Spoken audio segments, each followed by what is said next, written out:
नमस्कार. श्री स्वामी समर्थ.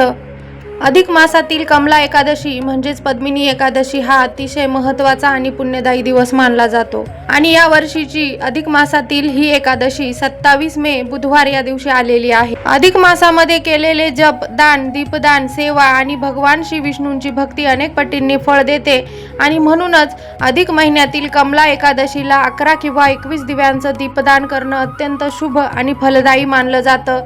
या दिवशी श्रद्धेनं दीपदान केल्याने भगवान श्री हरी विष्णू आणि माता लक्ष्मीची कृपा आपल्याला प्राप्त होते आणि म्हणूनच आजच्या या व्हिडिओमध्ये आपण अधिक महिन्यातील कमला एकादशीच्या दिवशी 11 किंवा 21 दिव्यांचं दीपदान कशा प्रकारे करायचं आहे, दीपदान करताना कोणता मंत्र म्हणायचा आहे, दीपदान कुठे करायचं आहे आणि सर्वात महत्त्वाचं म्हणजे जर कणकेचे दिवे बनवले असतील तर त्या कणकेच्या दिव्यांचं दुसऱ्या दिवशी काय करायचं आहे. आणि म्हणून ही माहिती कुठेही स्किप करू नका, शेवटपर्यंत ऐका. माहिती आवडल्यास चॅनलला सबस्क्राईब करा आणि व्हिडिओ तुमच्या मित्रपरिवारासोबत शेअर करा. बघा, अधिक महिना हा भगवान श्री हरी विष्णूंना समर्पित मानला जातो आणि अधिक महिन्यातील एकादशी म्हणजे अतिशय महत्त्वाचा दिवस. त्याचबरोबर जर तुम्ही 21 दिव्यांचं दीपदान या अधिक मासातील एकादशीच्या दिवशी केलं तर तुमच्या आयुष्यातील 21 प्रकारच्या वेगवेगळ्या अडचणींचा नाश होत असतो आणि म्हणून या कमला एकादशीच्या दिवशी तुम्ही नक्कीच 11 किंवा 21 दिव्यांचं दीपदान करायचं आहे. आता कमला एकादशीच्या दिवशी तुम्ही 11 किंवा 21 मातीचे दिवे किंवा कणकेचे दिवे घेऊ शकतात. तुमच्या आवडीनुसार कोणतेही दिवे वापरू शकता. आता जर कणकेचे दिवे बनवणार असाल तर स्वच्छ गव्हाच्या पिठाचे दिवे तयार करायचे आहे. त्यामध्ये मीठ अजिबात वापरायचं नाही आणि जर मातीचे दिवे वापरत असाल तर नवीन दिवे वापरणं शुभ मानलं जातं. आता या दिव्यांमध्ये शुद्ध गाईचं तूप किंवा मोहरीचं तेल टाकायचं आहे किंवा तिळाचं तेल सुद्धा चालेल. आता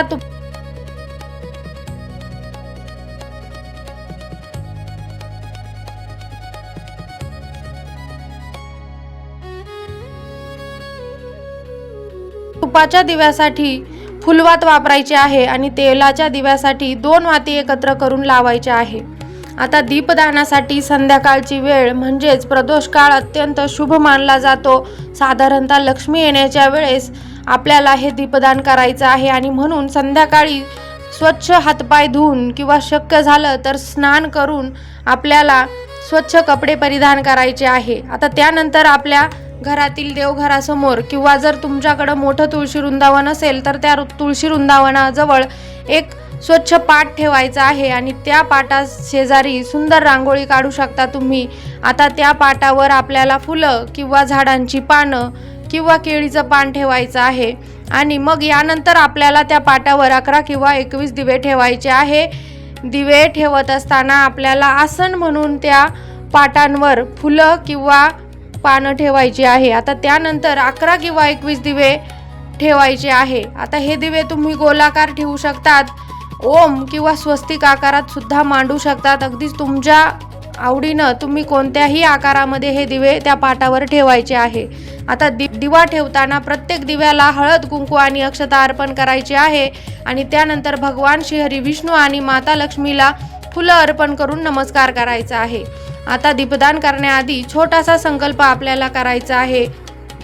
बघा, हात जोडून आपल्याला मनामध्ये किंवा मोठ्याने असं म्हणायचं आहे की मी आज अधिक महिन्यातील कमला एकादशीच्या दिवशी 11 किंवा 21 दिव्यांचं दीपदान करत आहे. माझ्या घरातील दुःख, अडथळे, आर्थिक समस्या आणि नकारात्मकता दूर होण्यासाठी किंवा तुमची जी काही मनोकामना असेल ती पूर्ण होण्यासाठी हे दीपदान करत आहे असं आपल्याला म्हणायचं आहे. हे दीपदान मी भगवान श्री हरी विष्णू आणि माता लक्ष्मी यांना समर्पित करत आहे असा संकल्प आपल्याला करायचा आहे आणि तुमची जी काही इच्छा असेल ती इच्छा तुम्हाला सांगायची आहे.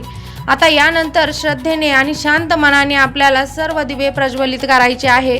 आता दिवा लावताना आपल्याला एक मंत्र म्हणायचा आहे. तर तो मंत्र म्हणजे दीपत ज्योती परब्रह्म, दीपो ज्योतिर्जनार्दनम, दीपो हरतु मे पापम, संध्या दीपम नमोस्तुते. आता हा मंत्र म्हणून सर्व दिवे प्रज्वलित करायचे आहे आणि सर्व दिवे प्रज्वलित झाल्यानंतर हात जोडून ओम नमो भगवते वासुदेवाय या मंत्राचा आपल्याला 11 वेळा जप करायचा आहे. शक्य असल्यास श्री विष्णू सहस्रनाम किंवा ओम नमो नारायणाय या मंत्राचा सुद्धा तुम्ही जप करू शकतात. आता हे दीपदान तुम्ही तुमच्या घरातील देवघरात करू शकता किंवा घराच्या मुख्य दरवाजाच्या बाहेर दोन्ही बाजूने दिवे ठेवू शकतात किंवा तुळशी वृंदावनाजवळ सुद्धा तुम्ही दीपदान करू शकतात। जर तुमची इच्छा असेल तर हे सर्व 21 दिवे एकत्रितपणे तुम्ही तुमच्या देवघरात ठेवा, तुमच्या घराच्या मुख्य दरवाजाच्या बाहेर दोन्ही बाजूला ठेवा किंवा तुमच्या तुळशी वृंदावनाजवळ तुम्ही हे दिवे ठेवू शकतात, दीपदान करू शकता। आता जर तुमच्या घराजवळ नदी असेल तर त्या नदीकाठी सुद्धा तुम्ही दीपदान करू शकतात। तसेच आवळा, केळी, पिंपळ किंवा वडाच्या झाडाखाली सुद्धा तुम्ही दीपदान करू शकतात। आणि जर तुमच्या घराजवळ भगवान श्री विष्णू, माता लक्ष्मी किंवा दुसरं एखादं मंदिर असेल तर त्या मंदिरामध्ये जाऊन सुद्धा तुम्ही दीपदान करू शकतात। तुम्ही हे 21 दिवे थोड्या संख्येने सर्व ठिकाणी ठेवू शकतात। आता जर कमला एकादशीच्या दिवशी दीपदान करता आलं नाही तर अधिक महिन्यातील गुरुवारी किंवा पौर्णिमेला सुद्धा तुम्ही 11 किंवा 21 दिव्यांचं दीपदान करू शकतात। अधिक महिन्यातील एकादशी, गुरुवार आणि पौर्णिमा या तिन्ही दिवसांना दीपदानाचं विशेष महत्त्व मानलं जातं, कारण हे तीनही दिवस भगवान श्री हरिविष्णूंना समर्पित मानले जातात। बघा, एकादशी ही भगवान विष्णूंना समर्पित केलेली तिथी आहे आणि म्हणून या दिवशी श्रद्धेनं दीपदान केल्याने भगवान श्री हरिविष्णू आणि माता लक्ष्मीचा आशीर्वाद प्राप्त होतो। आता या दीपदानामुळे घरातील आर्थिक अडचणी कमी होण्यास मदत होते, पैशाची आवक वाढते, दारिद्र्य दूर होतं आणि घरामध्ये सुख समृद्धी येते। त्याचबरोबर जर नोकरीमध्ये सतत अडथळे येत असतील, वारंवार प्रयत्न करूनही नोकरी मिळत नसेल, व्यवसायामध्ये नुकसान होत असेल किंवा बनवलेली कामं पूर्णपणे बिघडत असतील तर श्रद्धेनं केलेलं हे दीपदान आपल्या प्रगतीचे मार्ग मोकळे करतं असं मानलं जातं। तसेच अनेक लोकांना असं वाटतं की नशीब साथ देत नाही, काम होत शेवटी बिघडतं, अशा वेळी सुद्धा या दीपदानामुळे दुर्भाग्य दूर होऊन सौभाग्य प्राप्त होतं अशी श्रद्धा आहे। घरामध्ये सतत भांडणे, वादविवाद, तणाव आणि अशांती असेल, पती पत्नीमध्ये पटत नसेल, कुटुंबात सतत नकारात्मकता जाणवत असेल तर या अधिक मासातील एकादशीच्या दिवशी श्रद्धेनं केलेलं दीपदान घरामध्ये शांतता आणि सकारात्मक ऊर्जा निर्माण करतं असं मानलं जातं। मनातील भीती, नैराश्य आणि नकारात्मकता दूर करण्यासाठी हे दीपदान अतिशय महत्त्वाचं आहे। जर घरातील एखादी व्यक्ती सतत आजारी राहत असेल, दीर्घकालीन आजारामुळे त्रस्त असेल तर त्यांच्या नावानं केलेलं दीपदान सुद्धा आरोग्यासाठी शुभ मानलं जातं। तसेच घराच्या मुख्य प्रवेशद्वारावर केलेलं दीपदान घरातील सदस्यांचं अपघातापासून आणि अकाल मृत्यूच्या भयापासून रक्षण करतं अशी श्रद्धा आहे।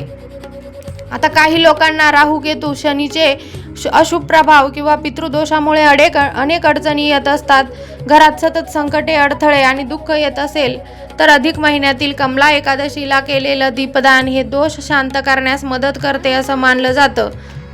तसेच नकळत झालेल्या चुका आणि पापांमधून मुक्ती मिळून आत्मिक शुद्धी होते अशी श्रद्धा आहे।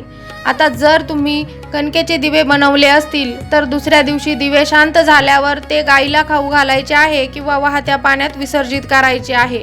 आणि जर मातीचे दिवे तुम्ही वापरले असेल तर ते तुम्हाला नदीच्या पाण्यात प्रवाहित करायचे आहे। अधिक महिन्यातील कमला एकादशी, गुरुवार किंवा पौर्णिमेला 11 किंवा 21 दिव्यांचं दीपदान श्रद्धेने आणि मनापासून नक्की करा। अधिक महिन्यातील कमला एकादशी, गुरुवार किंवा पौर्णिमेला 11 किंवा 21 दिव्यांचं दीपदान श्रद्धेनं आणि मनापासून नक्की करा। भगवान श्री हरी विष्णू आणि माता लक्ष्मीची कृपा आपल्या सर्वांवर सदैव राहो। माहिती आवडली असेल तर चॅनलला सबस्क्राईब करा, व्हिडिओला लाईक करा आणि माहिती तुमच्या मित्रपरिवारासोबत शेअर करा। पुन्हा भेटू नवीन माहितीसोबत, तोपर्यंत धन्यवाद। श्री स्वामी समर्थ।